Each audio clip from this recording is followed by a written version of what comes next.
hijab issue here actually in Karnataka, first time what BJP people they are raising in one part of the state, that is in Udupi. These kind of thing only they utilize for the consolidation of the Hindu votes. Other than that, nothing is there in that actually. I request both the communities not to encourage these kind of issues.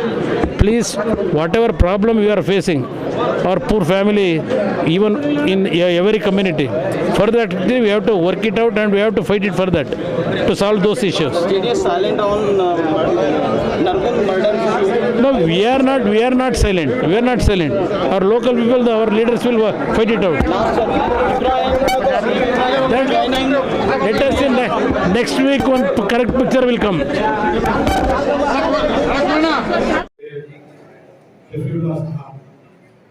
Arif साहब, आसिफ बागवान साहब, खुशनवाज साहब, सलीम साहब, बहन नजमा ने तशरीफ दुआ minority cell के जिम्मेदार, अस्सलाम वालेकुम रहमतुल्लाहि व बरकातहू। ये शुरू हुई है और अब 3:30 बज रहे हैं और अल्हम्दुलिल्लाह जिस प्यार पार्टिसिपेशन का आप तमाम लोगों ने अपने दिल से यहाँ पर बात की और पार्टी को किस तरह से मजबूत, मैं यहाँ पर एजेंडा पेश किया गया था जिसके अंदर ये तय पाया गया था कि हम यहाँ पर डिस्कशन ये हुआ कि आज नरगुंद का मामला है, उडुपी का मामला है, आनंद के अंदर एक मामला है जहाँ पर एक दरगाह के अंदर जो है लिंक का बात कर रहे हैं। हर डिस्ट्रिक्ट में, every district in Karnataka, RSS BJP are trying to create communal tension. हर जिले के अंदर मुसलमानों के खिलाफ एक जो है प्लान्ड तरीके से उसको पोलराइज करने के लिए, उनको टारगेट करने के लिए, उनको इन्फीरियर दिखाने के लिए ये कोशिश की जा रही है। ये हकीकत है, इसको हम लोग समझना है और भारतीय जनता पार्टी के साजिश के खिलाफ जनता दल सेक्युलर इन तमाम इंसिडेंट्स को हम क्रिटिसाइज करते हैं। Bharatiya Janata party has lost the morality.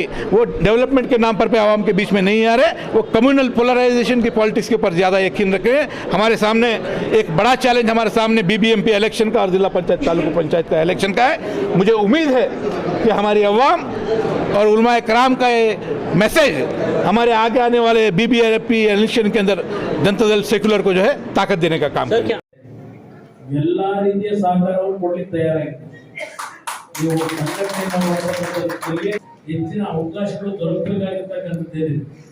ಆದರೆ ಈ ಜಿಲ್ಲಾ ಪಂಚಾಯತ್ ತಾಲೂಕು ಪಂಚಾಯತಿಯ ಒಂದು ಮೀಸಲಾತಿಯ ವ್ಯವಸ್ಥೆಯಲ್ಲಿ ನಿಮ್ಮ ಜೊತೆಯಲ್ಲಿ ನಿಮ್ಮಗಳಿಗೆ ಸ್ವಲ್ಪ ಅವಕಾಶಗಳು ಇವತ್ತು ಕೊಡದೇ ಇರ್ತಕ್ಕ ಹೆಚ್ಚಿನ ರೀತಿಯಲ್ಲಿ ಗ್ರಾಮೀಣ ಪ್ರದೇಶದ ಚುನಾವಣೆಗಳಲ್ಲೂ ನಮ್ಮ ಪಕ್ಷ ನಿಮ್ಮ ಪರವಾಗಿ ನಿಮ್ಮ ಒಂದು ಅಭ್ಯರ್ಥಿಗಳನ್ನು ಮಾಡಲಿಕ್ಕೆ ಟಾಪ್ ಪ್ರಿಯಾರಿಟಿ ತಯಾರಾಗಿದ್ದೇವೆ। ಆದರೆ ನೀವು ಅದನ್ನು ಬಳಕೆ ಮಾಡಿರ್ತಕ್ಕಂಥ ರೀತಿಯಲ್ಲಿ ಎಲ್ಲ ಸಮಾಜಗಳ ಒಂದು ವಿಶ್ವಾಸ जो पेशकश करने के लिए रखे हैं 15% बजट में रिजर्व ये जहाँ भी जितने भी तालुक में हो, डिस्ट्रिक्ट में हो, जितने भी माइनॉरिटीज के ये है वो सारे कमिटियां पूरे करने की चीफ मिनिस्टर बनना है। सिर्फ हमारी इजाजत से ये तो दलित नहीं, ये तो छत्तीस भी हो सकते हैं। आप अलग जानते हैं, ये छत्तीस भी हो सकते हैं।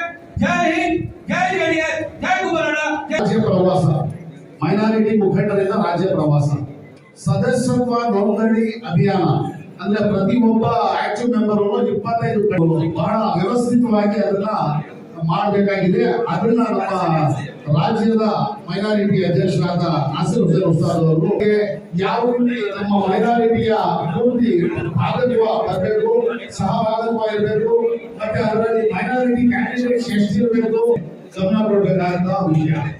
राज्य 6ನೇದು 5ನೇದು ಮುಸ್ಲಿಮರ ಸಾಮಾಜಿಕ ಬಗ್ಗೆ ಸರ್ಕಾರದ ವತಿಯಿಂದ ಏನೇನು ಸ್ಕೀಮ್ ಮಾಡುವುದು ಅದರ ಬಗ್ಗೆ ಚರ್ಚೆ ಮಾಡಿ ನಮ್ಮ ಕುಮಾರಣ್ಣ ಅವರಿಗೆ ಅದರ ಬಗ್ಗೆ ಒಂದು ಗಮನ ಕೊಡುವಂತೆ ಕುಮಾರಣ್ಣ ಅವರಿಂದ ಇಡಲಾಗುವುದು ವಿಷಯ।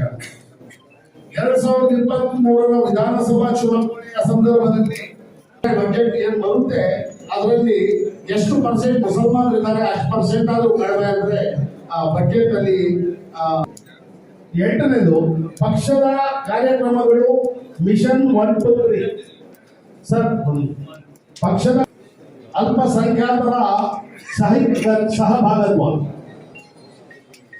ಅಣ್ಣ ಈ ಅವ್ರಿಗೂ ಕರೆದ್ಬಿಟ್ಟು ಅವ್ರ ಲೀಡರ್ಸು ಅವರ ಯಾವ್ಯಾವ ತಾಲೂಕು ಮತ್ತು ಜಿಲ್ಲೆಗಳಲ್ಲಿ ಯಾವ ರೀತಿ ಅಲ್ಲಲ್ಲಿ ನಮ್ಮ